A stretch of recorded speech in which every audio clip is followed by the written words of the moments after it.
Alô, pessoal. Sejam bem-vindos a mais uma live do Dharma Bhumi.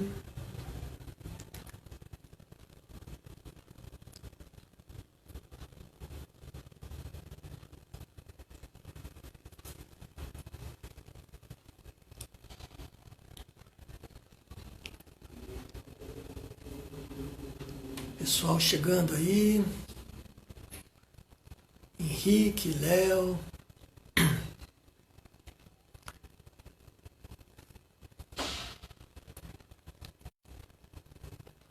Manuela. Marcinha. TT. Que legal. Sejam todos bem-vindos. Marilena, que bom que você conseguiu.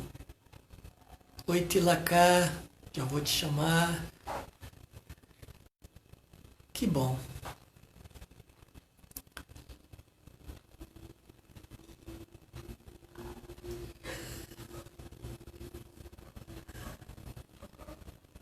Muito bem.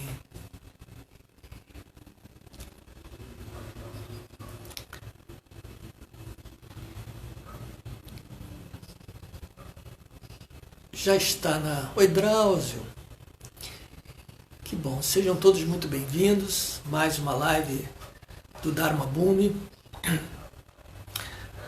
Para quem não me conhece, meu nome é Jorge. Eu sou um dos coordenadores do espaço Dharma Bhumi, que é um espaço de yoga, estudo de Vedanta, em Caraí. E hoje, nessa live super especial, direto da Índia, nós vamos conversar com uma pessoa muito querida nossa.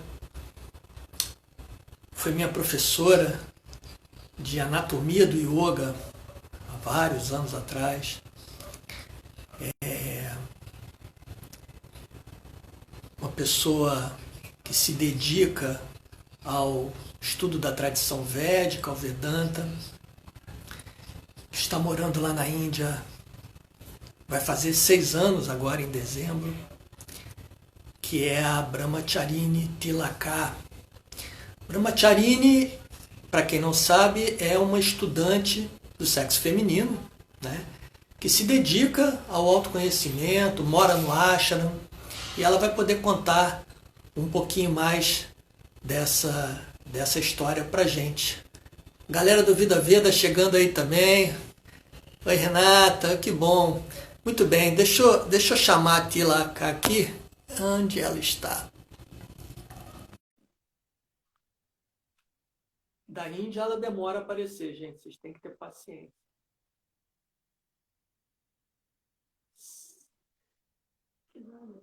Que bom, nossa, muita gente querida. Muita gente querida conhecida e muita gente querida que a gente não conhece também. O que é bom. Namastê, Alô! namastê. Seja bem-vinda. Antes da gente começar, tem um momento papagaio do pirata. Sabe o que é o momento papagaio do pirata? Aqui, ó. Aham. Ai, que Namastê. saudade! Honra ter você com a gente.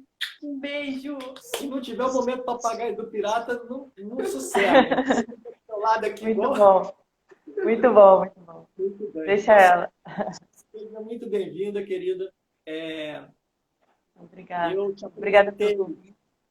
te apresentei mais ou menos, né? Se você quiser fazer alguma correção aí na minha explicação, fica à vontade. Não, tá ótimo.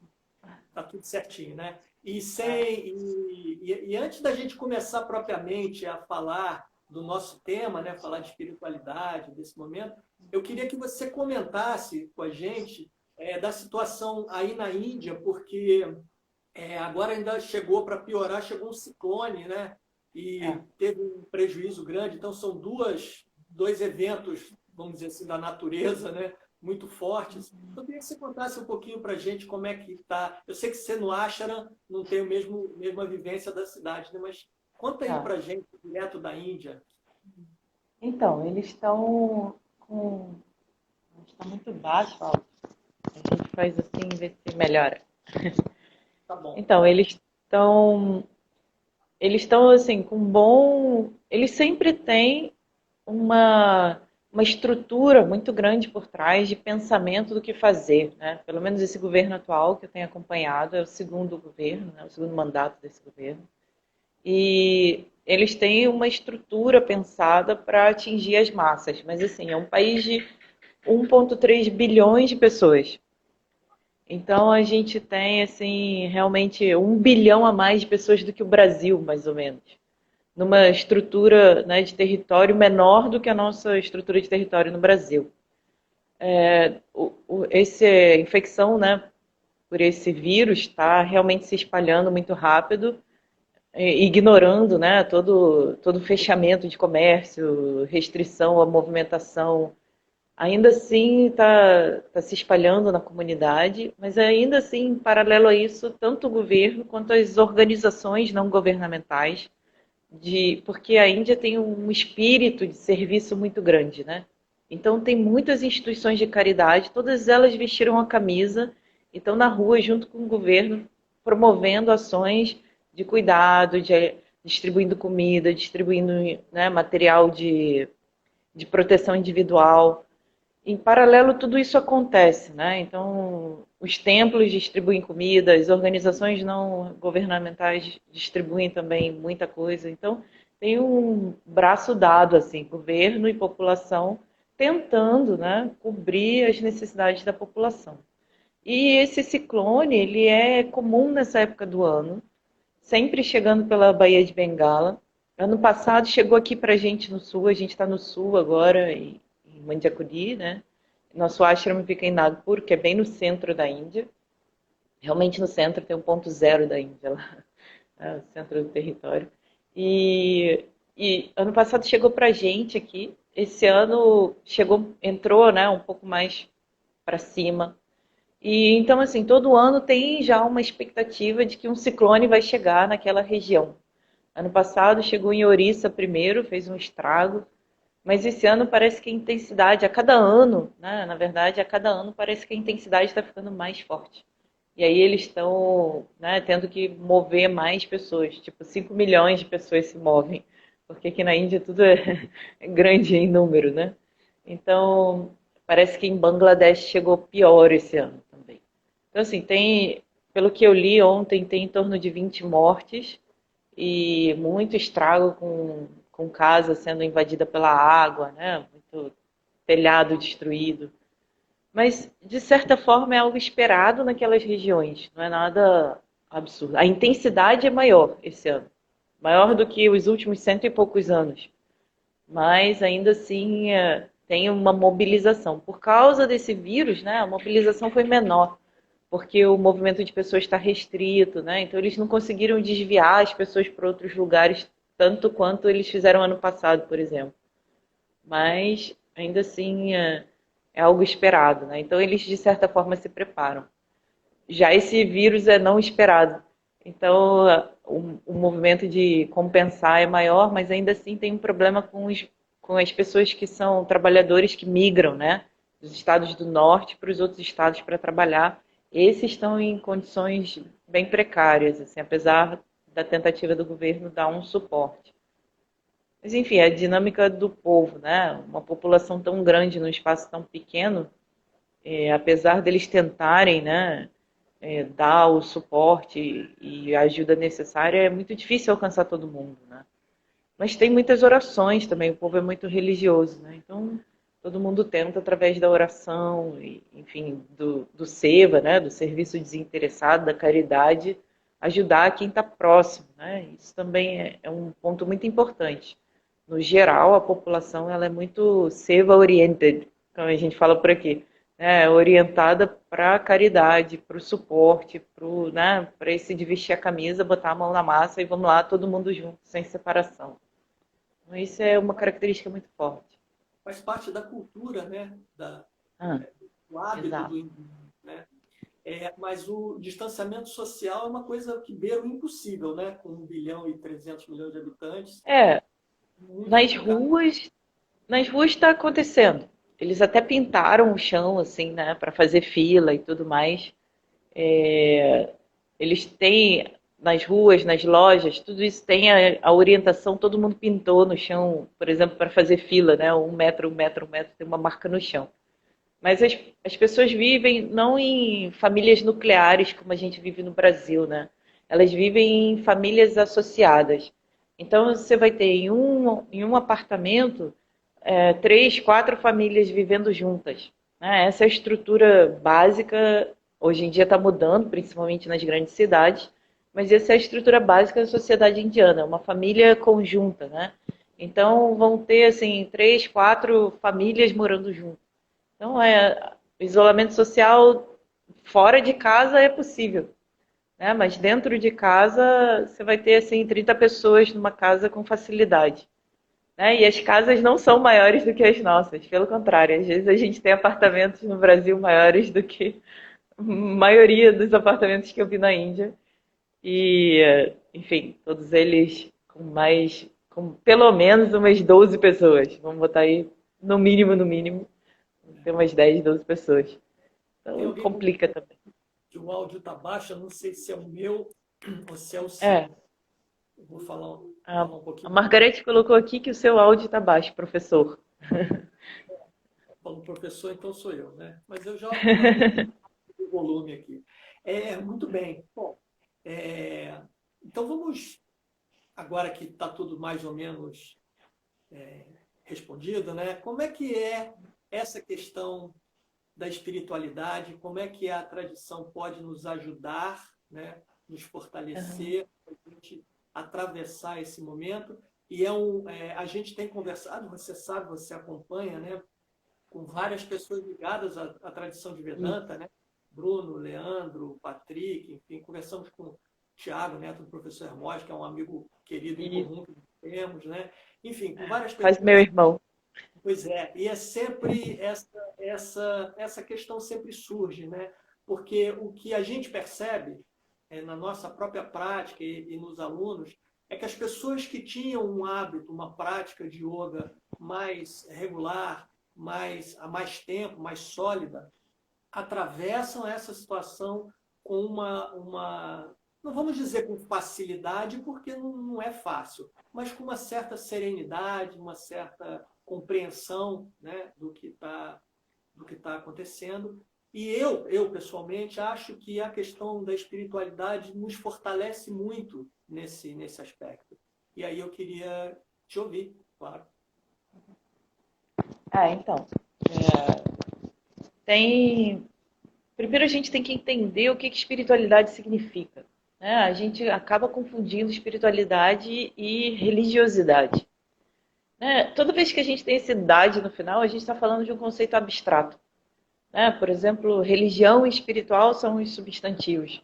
Religiosidade, espiritualidade é um conceito abstrato que fala de um estado, né? Um estado que aquela pessoa, ou, enfim, que aquela situação se apresenta. E dentro da tradição védica, tudo aquilo que é não relacionado a esse corpo físico vai ser considerado espiritual. Então a gente tem que entender primeiro qual é a nossa... quais são as ideias que estão por trás, né, do conceito que a gente tem sobre o que eu sou, né? É a base, né, da investigação, digamos assim. Se a gente começa a investigar, olhando para a vida, né, de uma forma bem grosseira, a gente vai dizer que a vida está dividida entre algo material e algo espiritual. Algo material seria relacionado a esse corpo e todos os objetos e pessoas e situações e tudo que a gente lida, né, externamente a esse corpo.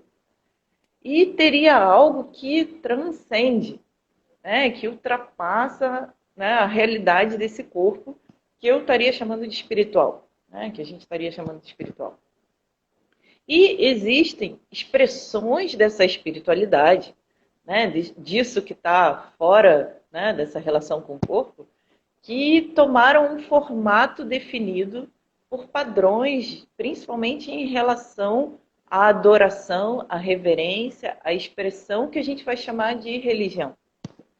Né? Então existe essa espiritualidade, digamos assim, em movimento, com um formato pré-definido, essa espiritualidade vai ganhar uma expressão definida por alguns símbolos, por alguns protocolos, por algumas rotinas. Essa espiritualidade expressa vai estar, digamos assim, sendo chamada de religião. Porque tem um sistema de conduta, um código, né? As premissas daquela religião, e essa espiritualidade expressa naquela direção vai ganhar o nome de religiosidade. Então, aqui na Índia, dentro dessa tradição nascida dos Vedas, a espiritualidade é algo já estabelecido na base do que a sociedade se transformou, na base, né, da estrutura familiar, na base do indivíduo. Por quê? Porque quando a gente olha para esse indivíduo e olha para esse todo que está ao seu redor, você consegue ver com seus olhos, né, tudo aquilo que é material, tudo aquilo que, né, tem uma forma, tem uma cor, né, você consegue tocar e sentir a textura, você consegue ouvir a minha voz, né? Mas existem também percepções que não são só baseadas nos sentidos, por exemplo. São baseadas na percepção somente da sua mente. Por exemplo, o espaço a gente percebe somente com a nossa mente. Né? Eu estou aqui, sentada nessa cadeira, esse celular está aqui na minha frente, e o espaço entre eu e o celular é uma inferência, ou seja, é uma percepção secundária que a minha mente faz, um cálculo. Né? Eu estou vendo com os meus olhos o celular, eu estou vendo, né? Eu estou percebendo meu corpo aqui, e o espaço entre eu e o celular é um cálculo que a minha mente faz. Né? Não existe nenhum outro objeto entre eu e o celular. Eu não vejo nada entre eu e o celular. Então, existe um espaço entre nós dois. Então, mesmo o espaço, a gente só consegue perceber no nível da mente.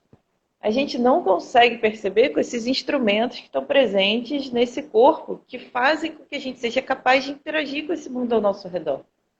Então, existem percepções, digamos assim, que a gente vai chamar que são mais sutis do que essas que são mais grosseiras. Né? As grosseiras estariam dependentes somente, né, dos nossos 5 sentidos. E as percepções que são mais sutis estariam dependendo somente da nossa mente. Por exemplo, né, se você está feliz, se você está triste, né, se você está com um pensamento repetitivo, ou se você está com uma raiva ainda não expressa, tudo isso você consegue perceber na sua mente. Se você estiver de frente para o seu chefe, a sua expressão facial talvez seja a cara de paisagem, como a gente chama, né? Então você tem uma cara de paisagem, mas lá dentro você tem né? Talvez 2, 3 vozes lá, né? A voz do anjinho, a voz do outro, e né? Você no meio lá. Então, quem percebe isso? Você é aquele que percebe até mesmo essa emoção dentro da sua mente. Essa emoção ainda não está expressa, você está lá com uma cara de paisagem no meio da reunião, né? Para não dar ninguém perceber, para não dar assim, né, nenhum sinal daquilo que você está pensando, mas lá dentro tem uma série de coisas acontecendo.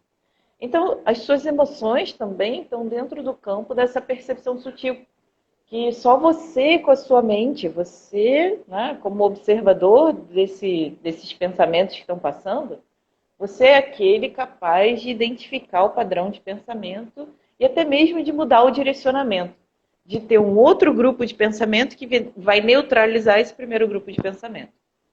Aí, nesse campo, né, entre corpo e mente, o yoga trabalha.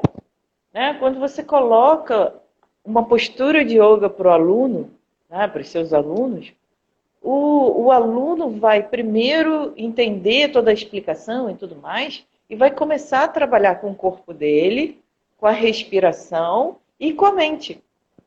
Né? Porque às vezes a postura, né, uma postura que tem um alongamento intenso, né? Aí a parte de trás do joelho lá vai ficar queimando, a perna vai começar a tremer. Você vai dizer, meu Deus, o que eu estou fazendo aqui? Minha mão não chega no pé, e esse professor está lá com a cabeça no joelho, né? Abraçando o pé assim por trás. Meu Deus, eu estou aqui que a minha mão não chega nem no joelho. Esse professor está lá com a mão abraçando os pés, né? Completamente em Paschimottanasana. Você fica, meu Deus, o que eu estou fazendo aqui, né? Esse negócio está doendo, essa mão que não chega, essa respiração que não aprofunda, né? O aluno está com todos esses pensamentos acontecendo lá na mente dele e sendo, digamos assim, levado delicadamente a trabalhar até mesmo com a sua mente, né? Com a sua determinação, com a sua capacidade de encarar aquela dificuldade, né? Como a gente fala, stira sukham asana, né? A asana tem que ser aquela postura que é firme e confortável, né? Firmeza, né? Num dos comentários do Yoga Sutra também, o Acharya que comenta vai dizer que essa firmeza é uma firmeza mental também, para você não abandonar o yoga no meio do caminho antes de ver o resultado, né? Então essa firmeza também, esse estirão, é você permanecer naquela disciplina pelo tempo que for necessário até você conquistar o objetivo, né? Então não é só ali naquele momento você está se esticando lá, permaneceu, acabou quando o professor sai da postura e diz, meu Deus, que beleza, acabou. Né? Mas é aquela firmeza de permanecer naquela sadhana, naquele processo de disciplina pelo tempo que for necessário até você ver o resultado. Então o yoga vai estar trabalhando no corpo físico, né, com os sentidos, porque, por exemplo, você tem exercícios como Trataka, que vão estar trabalhando com a sua visão, ou aquele, né, com a vela, que vai trabalhando o seu foco. Então, através do seu corpo físico, através, né, dos seus sentidos, Pratyahara, por exemplo, né, exercícios que vão fazer você recolher os seus sentidos. Através da sua respiração, vai estar trabalhando com o seu prana. Através, né, do foco, da meditação, né, dharana, dhyana, né, exercícios de foco, de concentração, pratipaksha bhavana, ou seja, você tem uma emoção negativa, você traz o oposto dela, né, traz uma abordagem positiva. Ou você tem uma emoção muito positiva que está te jogando lá no teto, aí quando você sobe, você tem que descer, né? Então, você traz, né, uma compensação para essa emoção extremamente positiva, para ela ficar mais na linha de base, né? Para o alto não ser tão alto e o baixo não ser tão baixo, para Tipaksha Bhavana. Então, o yoga traz para a gente uma série de disciplinas para a nossa vida. O yoga vai trazer junto a Ayurveda, porque o yoga vai fazer você pensar na sua alimentação. Em relação à sua alimentação, você vai ter que, né, buscar uma ajudinha ali da Ayurveda, descobrir o que é Rajas, o que é Tamas, o que é Sattva. Porque o yogi, ele quer uma mente mais sattva. E a mente é feita daquilo que você come. Então você vai ter que tomar cuidado, ter uma alimentação mais sattva, né? Aí o Ayurveda vai trazer para você dizendo o que é sattva. E aí a Ayurveda vai ajudar você também com as emoções, né? A neutralizar, a aperfeiçoar. Então tudo isso vai dando para gente, com uma vida de yoga, vai dando para gente uma vida um pouco mais disciplinada, porque tem essas disciplinas todas com a alimentação, com sono, né, com a sua rotina diária de asana, pranayama, com as atitudes, yamas e niyamas vão, né, vão entrar na história toda. Mas só isso não é suficiente, né? Mesmo que você seja uma pessoa super disciplinada, somente ficar fazendo, né, tudo que você pode na sua vida de uma forma disciplinada não vai dar para você o alívio que está todo mundo experienciando, né? Ou que tem a chance de experienciar através do yoga. Porque o yoga é um caminho, como diria o professor Hermógenes, um caminho que te leva para Deus. Né? Esse Deus pode ter qualquer nome, qualquer forma. Mas para o yoga ser yoga, tem que ser Seshwara. Ou seja, Ishwara Sahavartate Seshwara. Né? Seshwaraha. O que diferencia o yoga de outras linhas filosóficas também, quando a gente olha, né, para as darshanas, para as filosofias da Índia, é que o yoga tem uma abordagem que inclui Ishvara. Né? E Vedanta vai ensinar para a gente qual é a natureza de Ishvara, quais são as expressões de Ishvara. E aí todas as visões se completam. Né? Como a gente viu, a Ayurveda contribui, Yoga contribui. Se você tem um problema com um planeta numa determinada casa te causando uma confusão mental, uma fase difícil, você vai ter a astrologia contribuindo. Aí você vai ter mantra vidya, né? Através dos mantras você consegue fazer uma compensação para o seu problema físico, mental, emocional, astrológico, né? Então você tem uma série de vidyasthanams, que a gente chama. Então são moradas de conhecimento que têm a contribuir com a sua vida diária. E fazer dessa vida não só orientada para esse material, mas orientada para uma visão espiritual da vida. Então, tudo deixa de ser apenas material e aquele mesmo conjunto de coisas, de situações, de pessoas e a sua própria entidade, corpo, mente, intelecto, tudo isso passa a ter um direcionamento que é espiritual. Aí é que é o grande, né, digamos assim, o grande empurrão que o yoga dá pra gente. A vida deixa de ser uma vida somente material, ou seja, somente em relação aos 5 sentidos e o que eu posso usufruir disso, mas passa a ser uma vida espiritual, né? Uma vida em que tudo na minha vida, desde aquilo que eu como eu durmo, como eu tomo banho, como eu me relaciono com as pessoas, né? Como eu encaro os problemas, tudo isso passa a ter uma pitadinha de algo que é espiritual. Né? A minha relação com a comida, por exemplo, se eu vou comer vegetariano ou não vegetariano, né? O yoga vai levar a gente a pensar que tudo na vida tem uma visão que vai além desse corpo físico, vai além dessa situação que a gente está vivendo, vai além do que os meus olhos e ouvidos podem revelar para mim sobre esse universo. Então existe algo a mais, esse algo a mais a gente vai dizer que é espiritual. E esse algo a mais que a gente vê acontece dentro de uma ordem, né? Existe uma ordem que permeia o universo inteiro. E essa ordem é a expressão desse Ishvara, desse que governa o universo. Mas governa através do quê? Alguém sentado em algum lugar lá, e eu estou sentado aqui, e de lá, como dizem, né, na mitologia grega, ele não gostou de mim, ele pega um raio e joga na minha cabeça. Ah, não gostei de você. Pá! Puf! Não, a mitologia grega talvez seja assim, mas toda a tradição védica não é baseada nesse tipo de entendimento. Não tem nem o conceito de pecado na tradição védica. Existe um conceito muito claro que é baseado numa lei cósmica, que é uma regra que a gente vê na nossa própria vida. Toda ação tem um resultado de ação. Né? Por exemplo, a física diz, se você, né, faz uma ação num sentido e com uma intensidade, né, você vai ter como resposta uma ação contrária, de sentido contrário, com a mesma intensidade. É uma lei universal que a física consegue até mesmo postular, reconhecer e postular. Então existe uma ação, existe o resultado da ação. Se você planta laranja, né, não adianta tentar colher mamão. Daquela laranjeira você só vai colher laranja. Se você quer mamão, você tem que plantar um mamoeiro. No tempo certo, né? Com a expressão certa, você vai ter lá mamão no seu mamoeiro.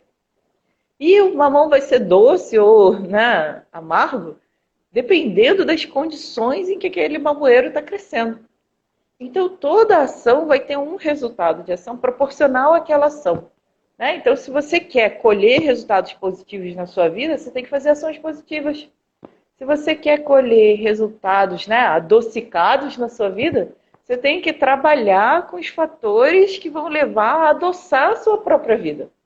Aí o yoga pega a gente pela mão e vai passinho por passinho mostrando pra gente como fazer da nossa vida uma vida espiritual. Ou seja, como fazer com que as nossas ações sejam mais propícias para o resultado que a gente quer. Então, por exemplo, eu não quero que ninguém minta para mim. Eu me sinto, né, um idiota se alguém mente para mim e depois eu descubro. Então o yoga leva a gente a pensar, se eu estou na posição daquela pessoa, alguém mente para mim, eu me sinto tão idiota e traído, se eu minto para aquela pessoa também não vai se sentir da mesma forma. Então aquela pessoa também vai se sentir, né, uma pessoa enganada, né, vai se sentir mal com aquilo. Então eu desenvolvo aquela empatia que é natural. A empatia natural está lá no coração de todas as pessoas. Mas eu tenho uma abordagem deliberada. Aí é que está a contribuição do yoga na vida de todos nós. Deliberadamente você vai controlar sua respiração, certo? né? Deliberadamente você vai se colocar numa posição assim contorcionista, né? Que seu pé vai ter que chegar na sua cabeça. Deliberadamente você vai observar os seus pensamentos. Deliberadamente você vai fazer escolhas quanto aos valores que você valoriza. Deliberadamente você traz uma atitude mais positiva para a sua vida. Deliberadamente você traz o divino para a sua vida. E o yoga só se completa quando esse divino está presente na sua vida. Tão real quanto você e eu aqui falando através desse telefone. Você já imaginou 25 anos atrás que a gente teria, né, 25, 30 anos atrás, que a gente teria internet, que não tem cabo, conectando, né, dois pontos quase que extremos do planeta em tempo real. Com um pouquinho de atraso aqui e ali, mas ainda assim, a gente não conseguia nem imaginar. Se alguém dissesse para você que depois de 30 anos você estaria com um dispositivo pequenininho na sua frente, sem nenhum cabo, conectado, né, através do ar, com a outra parte do planeta, você não imaginaria. Por quê? Porque naquela época você ia dizer, eu nunca vi isso. É impossível de acreditar que isso é possível. Por quê? Porque o telefone que a gente tinha naquela época era aquele telefone de Skype, fazia trrr, trrr, trrr, e de vez em quando... Preso na parede, era preso na Exato. parede. Preso na parede e que ainda entrava a linha cruzada. É que você já, lá, depois de um tempo, você já não sabia nem se estava falando com a pessoa certa, você já estava, né, numa audioconferência, viu? Naquela época também já tinha audioconferência, né, com pessoas desconhecidas. Então, por que você não vê, não significa que não é possível. Não significa que não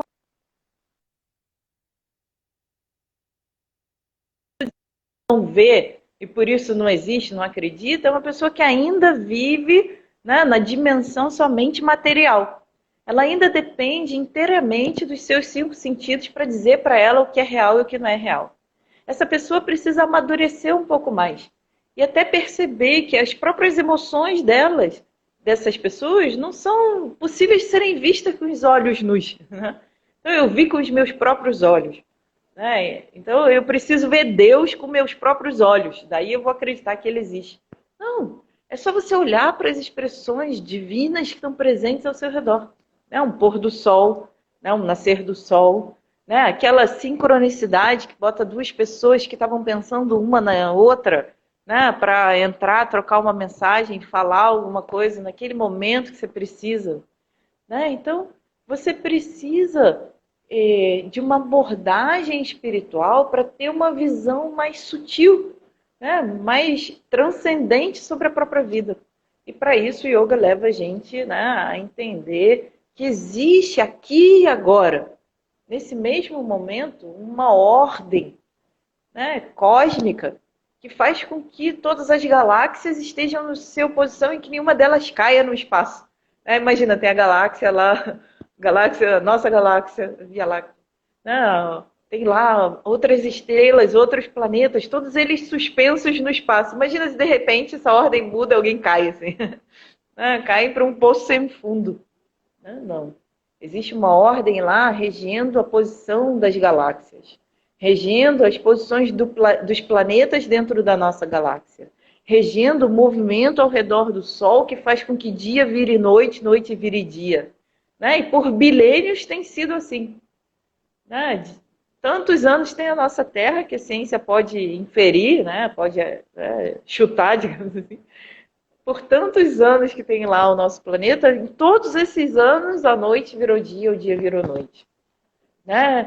Na sua vida, em todos esses anos de vida que você tem, dia após dia após dia, o seu corpo cresce, se desenvolve, se expressa na sua totalidade, passa a envelhecer dia após dia, dia após dia. Existe uma ordem física que rege, toda a estrutura física do planeta, como a gravidade é a mesma aqui na Índia ou no Brasil. Dentro da água a gravidade funciona de um jeito, fora da água a gravidade funciona de outro. Existe uma ordem biológica que comanda esse corpo. Então, mesmo em relação a esse vírus, tem uma ordem biológica lá, tem um sistema imunológico que vai lutar contra o vírus. Se esse sistema imunológico está forte, as suas chances de vencer o vírus são maiores. seu sistema imunológico está fragilizado, a chance de pegar até uma infecção na unha, quando você cortou a unha, também fica maior. Né? Então, existe uma ordem biológica, existe uma ordem psicológica, né? Existe uma ordem, né, psicológica, porque a psicologia consegue estudar. Né? Frente a uma determinada situação, um determinado padrão emocional nasce. Né? Aquele padrão emocional pode ser destrutivo para você, ou pode ser, né, de ajuda para o seu crescimento. Né? Se esse padrão é destrutivo para você ou negativo para você, a psicologia consegue estabelecer determinadas disciplinas, né, determinados recursos para fazer com que você mude um determinado padrão de pensamento, que leve você a um padrão de pensamento mais saudável, né, mais, que vai te ajudar no caminho. Então, a gente consegue identificar que existe uma lógica por trás de tudo o que acontece na vida. Né? Consegue ver essa ordem se desenrolando na nossa frente. Essa ordem, né, dentro da tradição védica, é explicada através de Vedanta para fazer a gente entender qual é a natureza dessa ordem. Né? O ponto mais fácil da gente entender é essa relação de causa e efeito. Né, de ação, resultado de ação, reação, como o pessoal chama, a lei do karma. Né, tendo uma determinada ação, um padrão de resultado vai vir. Né, e esse padrão de resultado pode vir para a gente agora ou pode vir para a gente mais tarde. Né, então, existem várias leis, a lei do dharma, a lei do karma. Né, existem várias leis que a gente consegue identificar. Mas existe algo a mais que está ali como expresso através desse conjunto total de leis. É isso que a tradição védica vai chamar de Ishvara, Parameshvara, Narayana, Shiva, Ganesha, Devi, ou que nome você quiser dar. Sob a luz da tradição védica, até mesmo Jesus, Maria, né? Aí eu sempre levo as pessoas a pensarem um pouco sobre isso. Fazendo um parêntese, todo mundo vai perguntar, a Índia tem muitos deuses, né? Então é politeísta. Eu pergunto para você, quantas Nossas Senhoras a gente conhece? Né? Nossa Senhora da Penha, de Fátima, Aparecida, né? E tantas outras Nossas Senhoras, né? Desatadora de nós, para quem está com dificuldade na vida. Né? Então, quantas Nossas Senhoras existem? Né? Você vai dizer para mim, uma Nossa Senhora existe. Mas ela se expressa através de várias formas.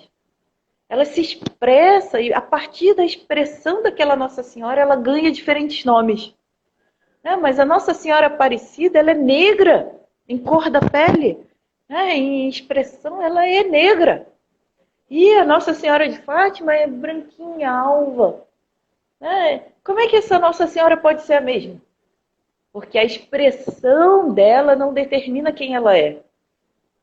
O que ela ela é Nossa Senhora. E ela se expressa através daquela expressão de Nossa Senhora Aparecida, e ela se expressa através de tantas outras formas, que a gente dá diferentes nomes, dependendo do lugar em que ela apareceu, do milagre que ela fez. Então, a gente consegue entender que uma única expressão do divino, como essa Nossa Senhora, pode aparecer de diferentes formas, em diferentes, digamos assim, visualizações, darshanas. Né? Em diferentes visualizações, a gente pode ter divisões, né? Você pode ter visão de diferentes Nossas Senhoras, em diferentes locais do mundo, e essa Nossa Senhora continuar sendo a mesma. Da mesma forma, esse Ishvara, essa ordem divina que rege esse universo inteiro, ele também pode aparecer com diferentes nomes e formas em diferentes locais do planeta. E ainda assim ser a mesma realidade.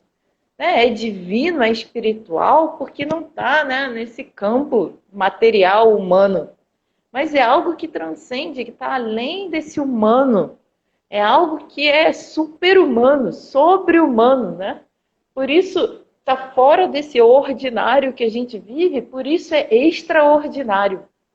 Então, o yoga leva a gente, mesmo que a gente não perceba, a gente vai tendo uma visão mais espiritual da vida. A gente vai ficando mais sensível para ver a ordem que rege esse universo. a ordem que segura a onda, né, de toda dessa realidade cósmica, né, que segura a onda dos planetas rodando no espaço, também segura a onda na nossa vida. Então, nada deixa de ter.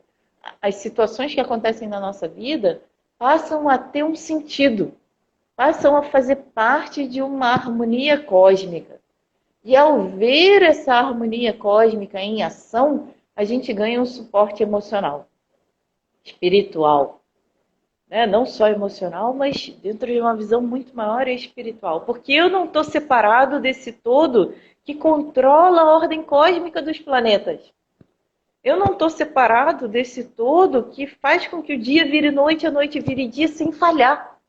Né? Swami Dayananda costumava dizer, e a Glória adora repetir, aquilo que é infalível, que você consegue ver e reconhecer como infalível, isso é Deus, expresso na sua frente, para os seus olhos verem. Né? Então, se você busca, né, ver esse divino, reconheça esse divino nessa ordem que não falha. Você já viu um dia de manhã o sol se levantar e dizer, hoje eu tô com preguiça, eu vou ficar mais 5 minutinhos, espera aí, vou botar o alarme, né, snooze, mais 5 minutinhos, tem uma preguiça aqui, tipo uma noite difícil, né? É que nem agora são 5 horas da manhã, 5h10 aqui na Índia, para vocês é boa noite, pra gente é bom dia. Então eu vou dizer para vocês, não, hoje eu tenho entrevista com o Dharma Bhumi, eu quero dormir mais 5 minutinhos, estou nesse dilema. Você já viu o sol em qualquer dia de manhã nesse dilema? Levanto, não levanto, levanto, não levanto? Impossível. Por quê? Porque o sol funciona dentro de uma ordem. Essa mesma ordem que a gente a partir de agora vai chamar de Ishvara, esse mesmo Ishvara que controla o universo inteiro, que rege o universo inteiro, que comanda o universo inteiro através das suas ordens, da sua ordem, através dessa harmonia cósmica que a gente vê expressa nesse universo, né? Até mesmo nesse corpo, mente e intelecto. Se eu tenho um problema na minha infância, né, que os meus pais agiram de uma determinada forma, eu vou ter um padrão emocional na idade adulta. E a psicologia vê essa relação de causa e efeito. Então eu não sou ninguém para me julgar negativamente. Eu tenho um histórico de vida. Eu tenho uma história de vida que eu tenho experiências nessa vida que me levaram a ter um padrão, né, emocional, psicológico com o qual eu vivo a minha vida hoje. Então eu não sou a pessoa para ser, sabe, culpada de nada. Eu sou uma pessoa para estar enxergando que tudo tem uma conexão, tudo tem uma ordem. Né? Essa ordem a gente chama de Ishvara. Esse Ishvara que rege a vida da gente, que rege esse universo inteiro, do qual eu faço parte e não estou separado. Esse Ishvara também rege o coronavírus. Também rege quem vai pegar a doença, quem não vai pegar, quem vai adoecer de forma drástica, quem vai passar com, né, quem tira assim uma poeirinha do braço. Esse Ishvara rege também todas as situações da nossa vida, sejam elas boas ou difíceis. Então, vendo essa realidade maior, como eu costumo dizer para os meus alunos, é como se você tivesse o zoom da câmera. Né? A pessoa está a metros, muitos metros de distância, com uma câmera com aquele super zoom, tirando a foto de um passarinho que é desse tamaninho sentado no alto de uma árvore. Né? Por causa daquele zoom, você só vê o passarinho. Mas se você abre o zoom da câmera, né, você vê a tantos metros de distância, você vê uma paisagem inteira na sua frente. Então a visão espiritual da vida, enquanto disciplina que o yoga traz para a gente, Vedanta leva a gente, né, a entender, é fazer com que o zoom da nossa câmera se abra daquilo que a gente vê com os nossos olhos, escuta com os nossos ouvidos, cheira com o nosso nariz, prova com a nossa boca. Né? Aquilo que os nossos 5 sentidos abrem para a gente em relação a esse mundo, é o zoom da nossa câmera, né? Você está vendo assim, é só aquele miolinho lá. Aí você, com a visão de Vedanta, com a disciplina do yoga, você abre esse zoom e você vê uma paisagem inteira se abrindo na sua frente. E essa paisagem, ela é cósmica, muito mais do que o zoom da câmera do fotógrafo de pássaros. Essa paisagem é apreciar a presença de Ishvara nesse cosmos. né, nesse universo inteiro, inclusive na minha própria vida, na forma dessa ordem que dá o resultado das ações, né, que dá a possibilidade de agir e dá para a gente o resultado da ação.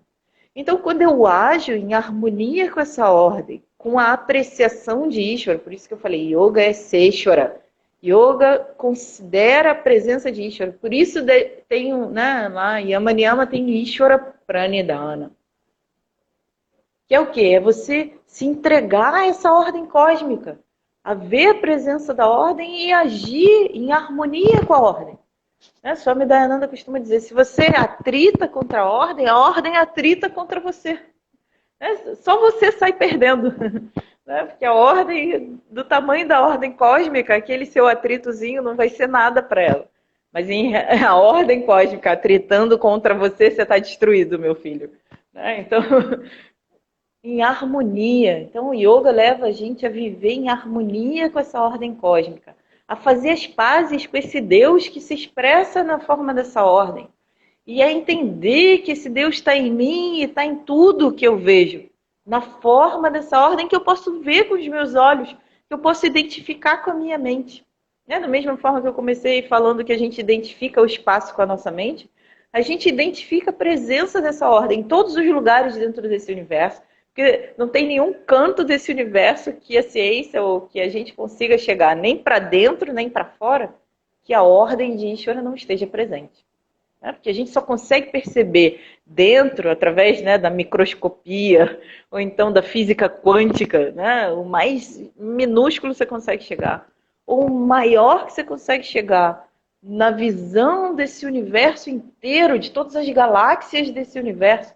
Você só consegue chegar a apreciar o extremo máximo dessa galáxia porque você consegue perceber que existe uma ordem. Existe uma lógica regendo esse universo inteiro.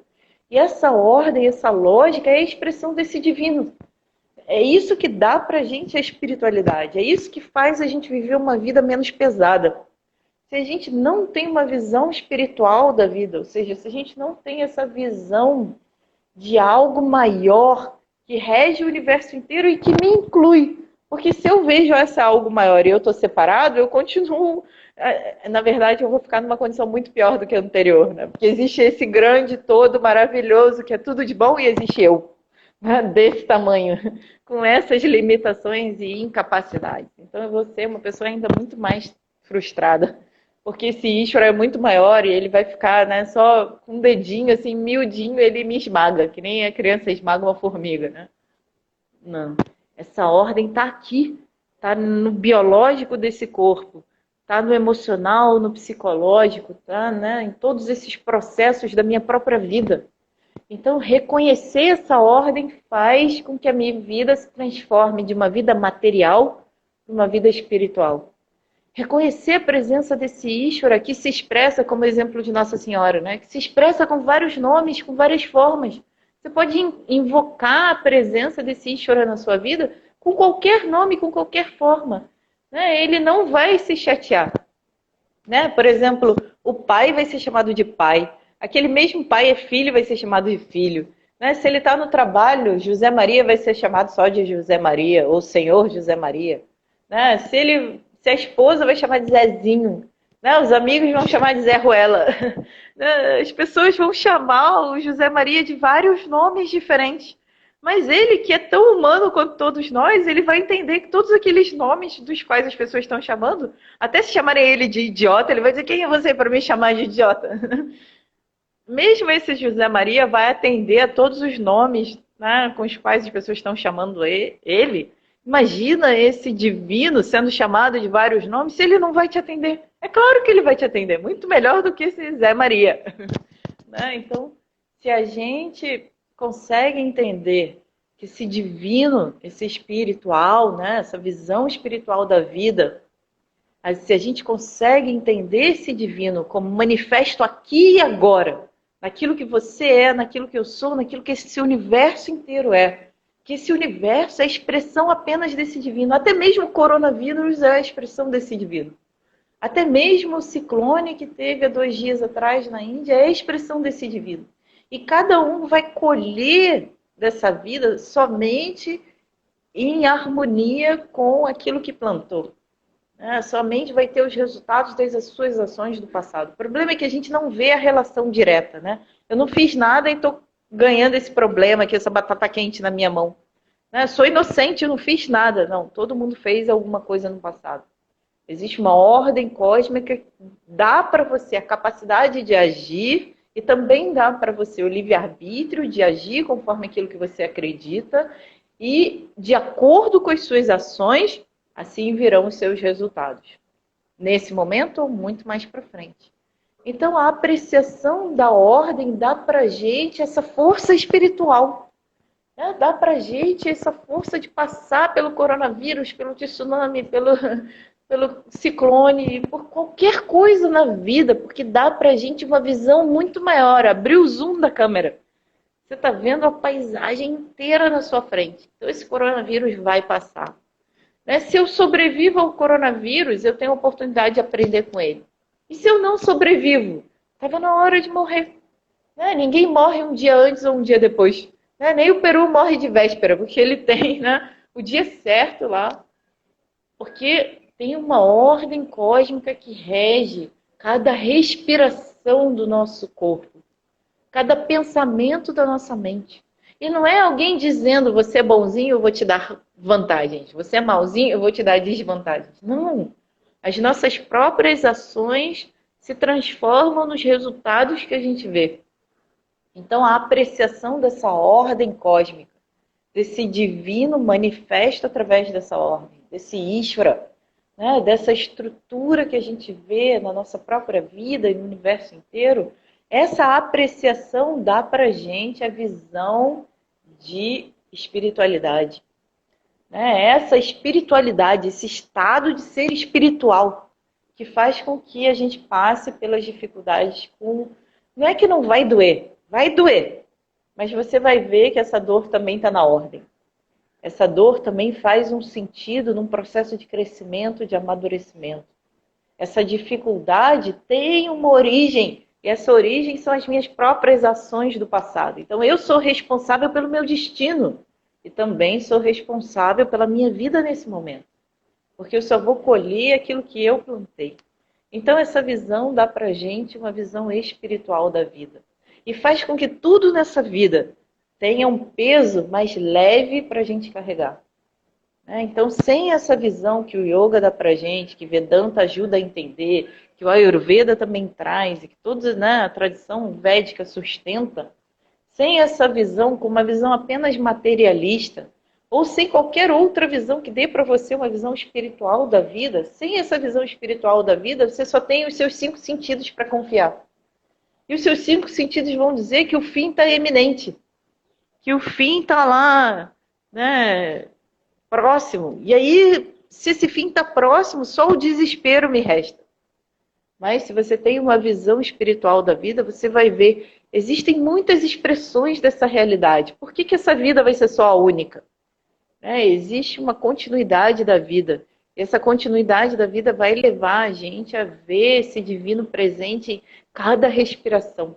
Se eu tenho a capacidade de levantar esse dedinho mínimo nesse momento, é porque Ishvara, esse divino está presente aqui me dando essa capacidade de levantar esse dedinho. Porque se acontece uma isquemia, um derrame aqui, eu perco a capacidade de levantar esse dedinho imediatamente. Então, aquela bênção que está presente aqui nesse dedinho, que me faz ser capaz de levantar, pode ser recolhida a qualquer momento e metade do meu corpo pode parar de funcionar. Então, eu tenho que estar presente aqui nesse momento, agradecendo as bênçãos que eu tenho. Então, a bênção de levantar esse dedinho, a bênção de estar falando com vocês, a bênção de estar observando essa ordem cósmica, a bênção de ter esse coronavírus para deixar a gente em casa e reestabelecer, reforçar, ou fazer com que a gente olhe para a gente mesmo e cresça e amadureça e se reconecte com esse Ishvara. Então, tudo na nossa vida passa a ser apenas expressão desse Ishvara. Então, eu vou terminar aqui contando, na Índia, se você chega no interior da Índia, numa vila, seja a vila que for, com a pessoa mais iletrada que você possa encontrar, você pergunta para ela, você pergunta para ela Não, onde é que está Deus? Você pergunta para ela, olha, você está aqui, né, nessa vila, você não sabe nada de inglês, de português, de Brasil, de nada. Você só conhece, né, essa vida bem rudimentar aqui em relação à natureza, com plantio, com colheita. Hoje em dia é impossível, né? Porque os celulares chegaram em todos os cantos da Índia, a internet chegou em todos os lugares, né? Tem um valor super barato para conectar todas as pessoas, mas digamos que você chegue num lugar remoto na Índia, numa vila que nem fala português, nem fala inglês, você pergunta para aquele nativo daquela região, onde é que está Deus? Ele vai rir de você. Mas é que isso, se a pessoa vem de longe, estranha, né? Ele vai te devolver com uma outra pergunta. Ele vai dizer, peraí, que pergunta estranha é essa? Onde é que ele não está? Você me diz onde é que ele não está. Então, se até uma pessoa, sem nenhum tipo de refinamento intelectual, reconhece esse divino porque nasceu dentro dessa cultura, dessa tradição védica, cultivando a visão de que esse divino está em todos os lugares. Se você consegue, com essa pessoa simples, reconhecer a presença desse divino, você consegue se inspirar nela e também trazer esse divino para a sua vida. Então, o Swami Dayananda tem uma frase que ficou muito famosa e está escrita em todos os lugares. Não existe um Ishvara. Não existe algum Ishvara sentado em algum lugar. O que existe aqui e agora é apenas Ishvara. Nada além de Ishvara. Então, o que existe aqui e agora, em você, em mim, no coronavírus, na vida e na morte, na presença e na ausência, como manifesto na forma desse universo. Como a Nossa Senhora pode se manifestar em várias formas, manifesto em cada uma das nossas formas. Nesse corpo, mente, intelecto, no seu corpo, mente, intelecto, no seu corpo, mente, intelecto, em tudo e em todos. Somente Ishvara está presente. E o yoga vai levar a gente pela mão, como uma mãe, mostrando para a gente, veja, meu filho querido, isso é Ishvara, isso é Ishvara, isso é Ishvara, isso é Ishvara. Esse é Ishvara. Então, esse Ishvara que está na forma do universo, está em você, está em mim, está no coronavírus. E apreciando a presença desse Ishvara, a gente se sente abençoado. E fazendo alguma coisa dentro desse universo, a gente se sente como que oferecendo uma ajuda para esse Ishvara. Deixa eu dar a minha contribuição para esse universo, deixa eu contribuir com Ishvara dentro dessa ordem. Então eu faço escolhas por ações que contribuam com a ordem. E tudo aquilo que me chega, mesmo a dificuldade que me chega, eu recebo como uma bênção desse Ishvara. Às vezes eu não entendo, às vezes eu não consigo nem aceitar de primeira. Mas o yoga vai me fazer trazer essa atitude, tudo aquilo que me chega vem do altar desse Ishvara. Se vem do altar desse Ishvara, é uma bênção. Então, eu acho que o nosso tempo vai esgotar. Já estamos aqui com 29. Nosso tempo vai esgotar, o que vai me obrigar a te convidar para uma segunda conversa, porque ficaram várias perguntas, várias questões, Mas é tão gostoso, flui tão bem a sua fala que você viu que eu fiquei aqui, eu podia até ter saído, não consegui nem interromper, Porque tudo flui muito bem, tudo faz muito sentido. Então, antes que o Instagram corte a gente, muita gratidão pela essa bela aula sobre Ishvara, E, de fato, a gente aprende a ter uma dimensão melhor, de quem nós somos, já que nós somos parte desse todo, que, como diz a Upanishad, Ishavasyam Idam Sarvam. Ishvara está em todas as coisas. Então, muito obrigado e em breve teremos outro. Vou te dizer do que eu vou contar. E para quem não... Eu agradeço o convite, agradeço a audiência aí de todo mundo, dou um oi especial para cada um de vocês, não vou conseguir dizer todos os nomes, mas fiquem com as minhas orações, fiquem com as bênçãos desse Ishvara e aprendam a reconhecer essas bênçãos. Essa é uma grande contribuição que o yoga pode dar na vida da gente, levar a gente a reconhecer essas bênçãos.